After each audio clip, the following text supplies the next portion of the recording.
அட்டகாசமான அபார்ட்மெண்ட்ஸ் நம்ம அம்பத்தூர்ல. அம்பத்தூர் ரயில் நிலையத்திலிருந்து 5 minute டிரைவில் லக்ஸரி 2 BHK மற்றும் 3 BHK அபார்ட்மெண்ட்ஸ். மும்பை தாக்குதலில் தொடர்புடைய பயங்கரவாதி தகாவூர் ராணா அமெரிக்காவில் இருந்து தேசிய பாதுகாப்பு ஆலோசகர் அஜித் தோவலின் நேரடி மேற்பார்வையில் தனி விமானம் மூலம் இந்தியாவுக்கு நாடு கடத்தப்பட்டுள்ளார். 26/11 மும்பை பயங்கரவாத தாக்குதல் தொடர்பாக NIA அறிக்கையின்படி இந்தியாவில் பயங்கரவாத தாக்குதல்களை நடத்த டேவிட் ஹெட்லி உள்ளிட்ட பல்வேறு குற்றவாளிகளுக்கு தளவாடங்கள், நிதி மற்றும் பிற உதவிகளை ராணா செய்துள்ளார்.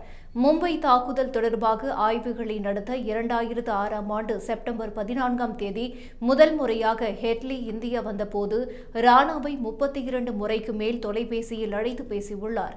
ஹெட்லி 2வது முறை இந்தியா வந்தபோது 23 முறை, 3வது முறை இந்தியா வந்தபோது 40 முறை, 5வது முறை இந்தியா வந்தபோது 37 முறை, 6வது முறை இந்தியா வந்தபோது 33 முறை மற்றும் 8வது முறை இந்தியா வந்தபோது 66 முறை ராணாவிடம் பேசியுள்ளார். மொத்தமாக 26/11 மும்பை பயங்கரவாத தாக்குதலின் குற்றவாளியான தகாவூர் ஹுசைன் ராணாவிடம் பாகிஸ்தான் அமெரிக்க பயங்கரவாதியான டேவிட் கோல்மன் ஹெட்லி 231 முறை பேசியுள்ளார் என்று தெரிவித்துள்ளது. மேலும் 2005ஆம் ஆண்டின் தொடக்கத்தில் இந்தியாவில் தாக்குதல் நடத்துவதற்கான இடங்களை தேர்ந்தெடுக்க லஷ்கர்-இ-தொய்பா நிறுவனரான ஹபீஸ் சயீத் ஹெட்லியை இந்தியாவிற்கு அனுப்பி வைத்துள்ளார் என்றும் இந்தியாவில் ஏற்படும் பிரச்சினைகளில் இருந்து தப்பிக்க தகாவூர் ராணாவை பயன்படுத்திக் கொள்ளுமாறு ஹெட்லிக்கு ஹபீஸ் சயீத் அறிவுறுத்தியுள்ளார் என்று NIA தெரிவித்துள்ளது.